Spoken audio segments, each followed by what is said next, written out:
오늘 팩트체크할 기사는 중앙일보에 실린 기사입니다. 어제 나왔는데 두 여성의 능구렁이 외교, 한국이 백신 벼락거지 된 이유. 라는 기사가 포털에 계속 올라와 있고 댓글도 몇천 개가 달렸습니다. 반응이 뜨거운데 교수님 관련해서 혹시 팩트체크 해주실 거 없을까요? 많이 있습니다. 이제 제1보 이모 기자가 이제 올린 기사인데요.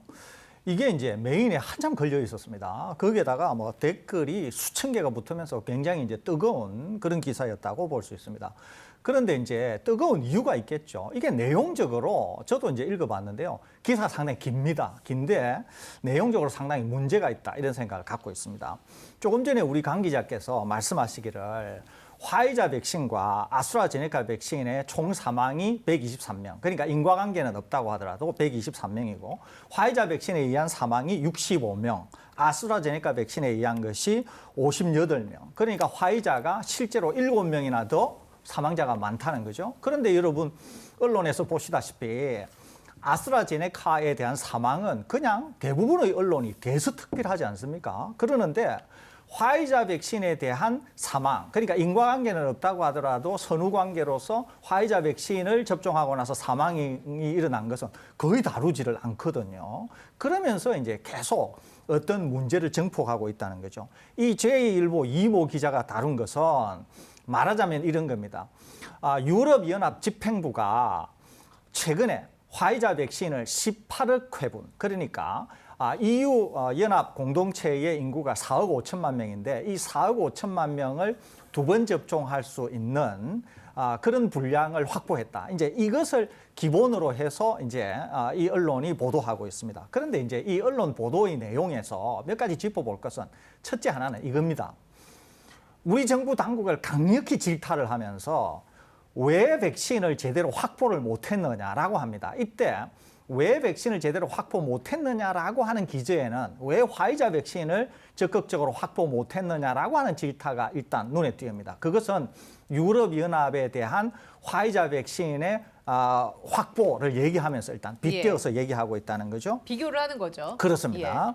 그렇기 때문에 이제 그거 하나 하고요. 두 번째는 지금 우리가 백신이 이렇게 거지가 된 게, 이 기사가 맞다고 하면 거지가 된 것이 백신 개발의 초기 상황에서 우리도 대규모 자금을 집행해서 위험성이 좀 따르더라도 또는 불확실성이 좀 있었더라도 그때 백신을 구매했었어야 된다라고 하는 얘기예요. 그다음에 하나에만 목맬 게 아니라 다소 포트폴리오, 그러니까 다양한 형태의 백신에 대해서 주의를 기울이고 그때 선구매를 했어야 된다 이런 얘기입니다. 그런데 저는 이 기사가 상당히 문제가 있다고 보는 거죠. 하나씩 짚어보겠습니다. 첫째 하나는 곧 한미 정상회담이 있습니다. 정상회담에 있어서의 제일 중요한 의제 중에 하나가 백신 협력 또 우리나라를 백신 허브화하는 것에 대한 것이 중요 의제가 될 수 있습니다. 그러는데 지금 이 기사가 그런 중요한 의제와 관련해서 곧 중요한 회담이 있는데 상당히 부정적인 논조의 기자를 썼다고 하는 게 타이밍상 적절하지 않다 이런 생각을 하나 갖고 있고요. 두 번째는 기사 내용에 있어서의 실제 사실에 부합하지 않은 것도 꽤 있다는 거죠. 우선 하나는 우리나라가 백신 수급과 관련해서 초기에는 다소 어려움이 있었지만 지금은 백신 수급이 비교적 원활하게 이루어지고 있고 공급도 비교적 원활하게 이루어지고 있다고 하는 점. 또 이 기사에서는 주로 화이자를 언급했지만 우리에게 아스트라제네카도 있고 화이자의 추가 물량도 있고 또 한 분기 정도 늦춰지기는 했습니다만은 노바백스도 있고 또 우리나라 특정 기업이 미국의 특정 기업하고 계약을 통해서 정부의 중재 또는 계약을 통해서 국내에서 일부 물량이 생산되고 있다고 하는 긍정적인 뉴스도 있는 건데 이런 것들도 다 빠져 있는 겁니다. 그러니까 우리가 이런 것들이 다 취급이 되지 않으면서 거지 취급을 했다는 것이죠. 세 번째는 초창기에 우리가 강력히 집행을 하면서 포트폴리오 측면에서 여러 가지 백신을 위험성이나 또는 불확실성이 있더라도 구매를 했어야 되는 거 아니냐라고 얘기를 하는데 자, 지금은 그 얘기를 할 수 있을지 몰라도 그 시점으로 돌아갔을 때 우리가 만일에 또는 정부가 만일에 그랬다고 하면은 정부가 그렇게 한 것에 대해서 대서특필을 했을 겁니다. 아마도 예컨대 이스라엘 형태로 우리 국민의 정보를 넘겨주는 대가로 백신을 도입했다고 하면 이것은 아마 폭발적인 양상을 맞았을 것 같고요. 또는 개발되지도 않은 백신, 미래가 어떻게 될지도 모르는 백신. 그래서 우리 국민을 대상으로 해서 소위 말하는 임상시험 대상으로 삼느냐라고 하는 논란이 불거질 수 있는 그런 정도로 우리 정부가 만일 했다고 하면 이것도 지금의 시점에서는 되돌아보니까 말이 될 것 같지만 그 시점으로 되돌아가서 보면은 지금 이 기사를 쓴 이모 기자도 아마 그 행태를 상당히 비난하고 나섰을 가능성이 많습니다. 그렇기 때문에 그런 정황을 다 살펴서 본다고 하면 이 기사는 상당히 문제가 많고 지금의 시점에서 되돌아봐서 기사를 작성한 거기 때문에 그 시점으로 가서 본다고 하면은 상황적으로 전혀 맞지 않는다고 하는 점. 그런 점에서 본다고 하면은 이 기사가 가진 여러 가지 문제점이 너무도 많다고 하는 것. 그다음에 어떤 특정 의도를 가지고 작성이 되었다라고 하는 의혹을 감출 수가 없기 때문에 그런 점에서도 상당히 부적절한 그런 기사다. 이렇게 평가할 수 있겠습니다. 제가 하나만 덧붙이겠습니다. 이제 저도 제가 관심 있게 보는 전문가들도 인터뷰를 해서 그 등장을 했기에 좀 유심히 살펴봤는데요. 이게 사실 시청자분들께서도 이런 기사를 보면서 좀 이렇게 한 가지 염두에 두셔야 될 게 있습니다. 지나고 난 다음에 지난 일을 비판하는 일은 굉장히 쉽거든요. 결과론적으로 얘기하는 결과론적으로 거. 이야기하는 건 굉장히 쉽습니다. 그런데 만약에 중앙일보가 이런 기사를 작년 여름이나 혹은 9월에 냈다 그러면 저는 굉장히 의미 있는 기사였을 거라고 생각을 합니다. 유럽연합이나 혹은 미국은 지금 백신 제약사들의 그 실패 가능성까지 염두에 두고서도 어쨌든 돈을 퍼부어가지고 백신을 선악보하려고 굉장히 노력을 하고 있는데 우리나라는 왜 그렇게 안 하느냐라는 이야기를 작년 여름에 보도를 했다 그러면 굉장히 의미 있는 보도였을 거라고 생각을 합니다. 근데 상황이 다 지난 다음에 작년 여름에 왜 다른 나라들에서는 백신을 구하려고 노력을 했는데 우리나라는 백신 포트폴리오를 제대로 짜서 구하지 못했느냐라고 비판하는 건 사실은 굉장히 손쉬운 결과론적인 비판이지만 지금의 상황을 극복하는 데는 전혀 도움이 안 된다라는 것. 예. 그거 말씀드리고 싶고요. 그리고 또 다른 하나는 이런 것도 있습니다. 지금 전 세계적으로 백신 정치를 가장 잘한 나라는 영국이거든요.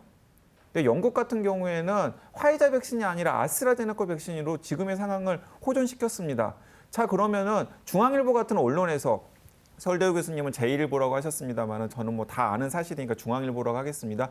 중앙일보 같은 언론에서 12월 달, 1월 달에 아스트라제네카 백신 때리지 않았으면은 우리나라도 2월 말부터 65세 이상 고령 인구에게 아스트라제네카 백신 접종하기 시작해서 지금 코로나19와 관련된 백신 상황이 훨씬 더 나을 수가 있었습니다. 그리고 정부가 좀 더 자신 있게 우리나라 SK바이오사이언스 안동공장에서 위탁 생산한 아스트라제네카 백신 적극적으로 풀어가지고 적극적으로 푸시해서 영국처럼 지금 아마 굉장히 좋은 백신 거지로 불리는 상황이 아니라 굉장히 좋은 상황을 맞이했을 것입니다. 그런데 12월부터 1월까지 또 2월까지 계속해서 중앙일보 같은 언론에서 아스트라제네카 백신에 과학적으로 확인되지 않는 막 흠집을 내기 시작했잖아요. 그러니까 거기에 우리나라 정부가 위축되어 가지고 우리나라 공장에서 위탁 생산하고 있는 아스트라제네카 백신 같은 것들을 제대로 물량을 확보하지 못했지 않습니까? 그래서 영국처럼 아스트라제네카 백신으로 상황을 반전시킨 나라의 길을 우리나라가 지금 따라가지 못하고 지금 뒤늦게 가려고 지금 굉장히 좀 애를 쓰고 있는 상황인 겁니다.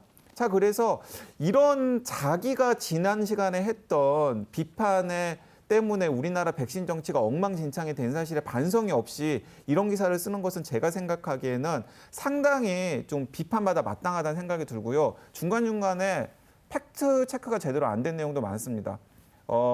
전 세계적으로 백신을 최초로 접종한 나라는 제가 방금 이야기한 영국이고요. 영국은 12월 8일부터 화이자 백신 접종했어요.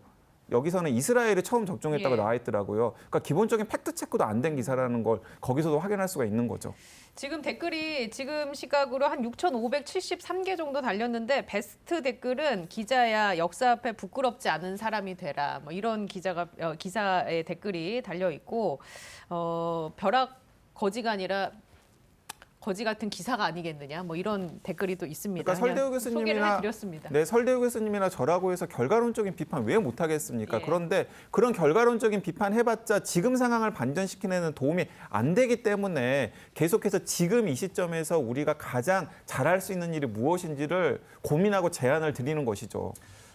제가 또 저희들이 이제 어차피 언론을 다루었으니까 제가 이제 언론 좀 드리고 싶은 말씀은 뭐냐면은 강 기자님이 지적하신 것처럼 우리가 초기에 아스트라제네카 백신, 그러니까 우리 손에 있던 아스트라제네카 백신 접종을 하려고 할 때 다양한 언론들에서 문제를 제기하면서 또는 문제를 증폭을 하면서 우리가 아스트라제네카 백신을 아주 속도감 있게 못한 측면이 있습니다. 저는 두고두고 뼈 아픈 실책이었다 이런 생각을 갖고 있거든요. 저희 방송을 보신 분들은 충분히 이해를 하실 겁니다.